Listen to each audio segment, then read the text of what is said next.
उसके बाद सुखदेव सिंह गोगामेडी का मर्डर हुआ, तो उसके बाद से कभी फायरिंग और कभी लगातार एक्सटॉर्शंस वगैरह करवा रहे हैं।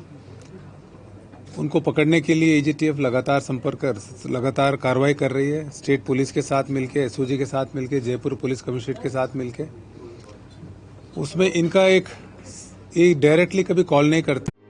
इमरजेंसी कंडीशन में कोई आपके साथ हो ना हो, Sanjeevani multi speciality hospital and trauma centre हमेशा आपके साथ है। 24 घंटे इमरजेंसी सेवाएं और सभी टीपी एवं मुख्यमंत्री आयुष्मान योजना द्वारा कैशलेस इलाज उपलब्ध। संजीवनी हॉस्पिटल, सिविल लाइंस, अजमेर। आज जैसे आप सबको पता है कि जो रोहित गोधारा गैंग की जो एक मुख्य मेंबर था, जो दुबई में रहता था, कुचामन सिटी के रहने वाले, आदित्य जैन नाम है उसका, टोनी उसकी उर्फ दूसरा नाम भी टोनी है। इसको राजस्थान एजीटीएफ की सूचना के आधार पर दुबई पुलिस ने करीब फरवरी 25 को पकड़ा था। उसके बाद पूरा प्रोसेस के बाद कल रात को हमारी पुलिस को हैंडओवर किया, जिसको लेके हमारी पुलिस अभी लेके आई है। इस गैंग की बैकग्राउंड आपको पता है कि कुछ लोग रोहित गोधारा, वीरेंद्र चारण है और भी कुछ लोग हैं,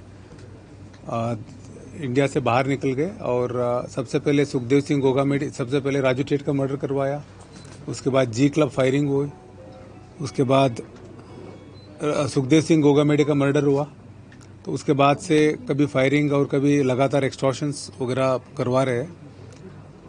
उनको पकड़ने के लिए एजीटीएफ लगातार कार्रवाई कर रही है, स्टेट पुलिस के साथ मिलके, एसओजी के साथ मिलके, जयपुर पुलिस कमिश्नरेट के साथ मिलके। उसमें इनका एक डायरेक्टली कभी कॉल नहीं करते, एक डब्बा कॉलिंग करते हैं। इनके पहले एक अमरजीत विश्नोई होता था डब्बा कॉलिंग करने के लिए, उसको पिछले जुलाई में हमारी सूचना पर, राजस्थान पुलिस की सूचना पर इटली में त्रपानी में पकड़ा गया था। और उसके बाद उसकी वाइफ है, वो भी राजू टेट केस में वांटेड थी, वो भी पकड़ी गई। उनको लाने के लिए एक्सट्रेडिशन की प्रोसेस चल रहा है। सो आदित्य जैन ये कुचामन सिटी का रहने वाला है, पिछले जनवरी में दुबई गया है। वहाँ जाने के बाद पिछले अप्रैल से शायद ये गैंग के लिए काम कर रहा है।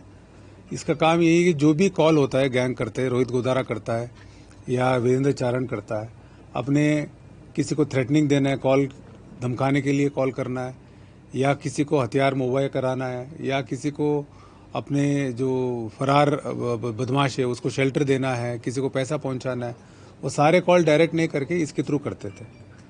तो इसकी हम लगातार फॉलो कर रहे थे। और हमारी टीम के जैसे जयपुर सिटी पुलिस कमिश्नरेट की मनीष शर्मा इंस्पेक्टर है, उसने पहले बताया कि साहब इस तरह से ये अमरजीत विश्नोई के बाद ये नया चालू हुआ है डब्बा कॉलिंग देने वाला। एक तरह से कंट्रोल रूम बन जाता है, सारे कॉल इनके थ्रू रूट होता है, तो इसको सबसे ज़्यादा पूरी जानकारी भी रहती है गैंग कैसे काम कर रहे हैं।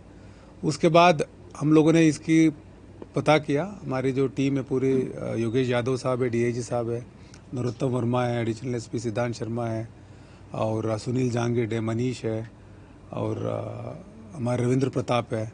सब ने मेहनत करके सबसे पहले इसके पासपोर्ट निकाला, कहाँ है और कौन से कंट्री में वो निकाला, और कौन से सिटी में है, और कौन से एग्जैक्ट एड्रेस जब पता चल गया, उस एड्रेस के साथ हमने इंटरपोल के लिए हमने भेजा एक रेड नोटिस निकलवाने के लिए।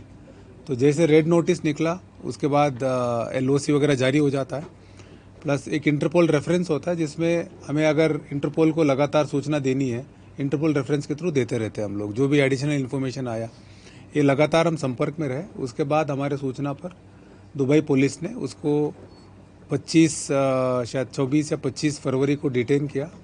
सूचना ये थी कि उस टाइम शायद, यह भी पता चला इस इंट्रोगेशन में, ये वहाँ से आर्मेनिया जाने के लिए कोशिश कर रहा था। तो उसके बाद उन्होंने अपने जो लीगल प्रोसीजर है उसके थ्रू हमें इन्फॉर्म किया। हमें इन्फॉर्म करने के बाद सीबीआई के थ्रू इन्फॉर्म किया हमें, जब क्योंकि ऑफिशियली इसको लेके आना था तो हमारे टीम को ऑफिशियल जाने के लिए परमिशंस की ज़रूरत थी। तो सेंट्रल गवर्नमेंट एमईए से भी परमिशन मिलता है और स्टेट गवर्नमेंट से भी परमिशन मिलता है।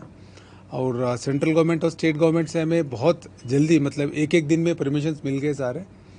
तो इसलिए टीम सिद्धांत शर्मा के नेतृत्व में हमारे सुनील जांगिड इंस्पेक्टर और वीरेंद्र प्रताप इंस्पेक्टर और रमेश हेड कांस्टेबल, ये लोग गए और इनको वहाँ की जो दुबई पुलिस से, दुबई की जो